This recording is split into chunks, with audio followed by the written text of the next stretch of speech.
So in this video we are going to be looking at pairs of brackets and how to expand these, and we're going to be using that technique to solve an algebraic problem.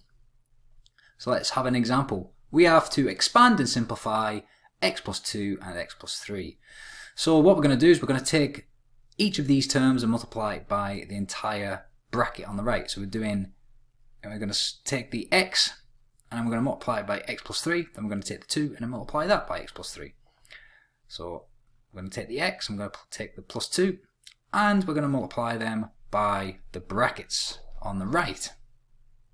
So now we're going to expand these brackets here. So we've got x times x is x squared, x times 3 is 3x, and 2 times x, so that's plus 2x, and 2 times 3 is 6.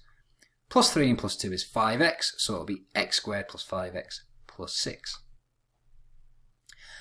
Let's have another go. Now we've got x minus 4 times 2x plus 2, and we're going to do the same thing. We're going to take the terms in the first brackets, so we're going to have the x, and we're going to have the minus 4, and these are going to be multiplying the entire bracket on the right, like that.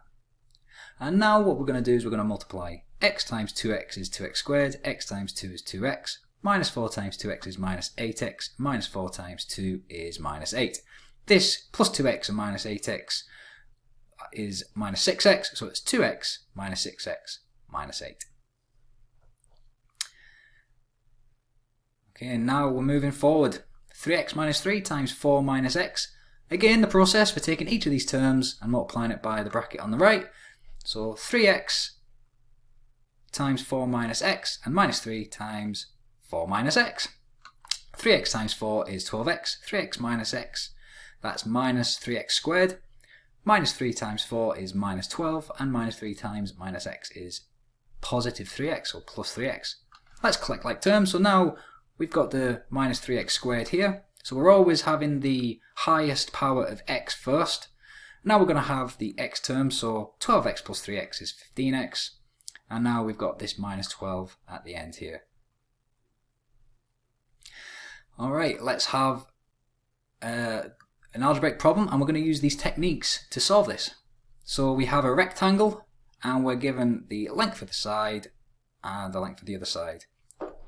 And we are asked to find a simplified expression for the area of the rectangle. So now remember, the area is the length times the height. So we have the length and we have the height. So let's just move that there. And now we're going to be multiplying these pairs of brackets. So we've got the length, which is 3x plus 1, and we've got the height, which is x plus 2. And we're doing the same thing. We're taking this 3x and we're multiplying it by x. We're taking this and we're multiplying it by this term on here. So let's have a go at this. So we're going to have 3x times x plus 2 plus 1 times x plus 2. 3x times x is x squared, 3x squared. 3x times 2 is 6x. 1 times x is x, and 1 times 2 is 2. So we're going to have 3x, this 6x plus x is 7x, then we're going to have the 2 there. So it'll be 3x plus 7x plus 2 centimeters squared. Alright, perfect.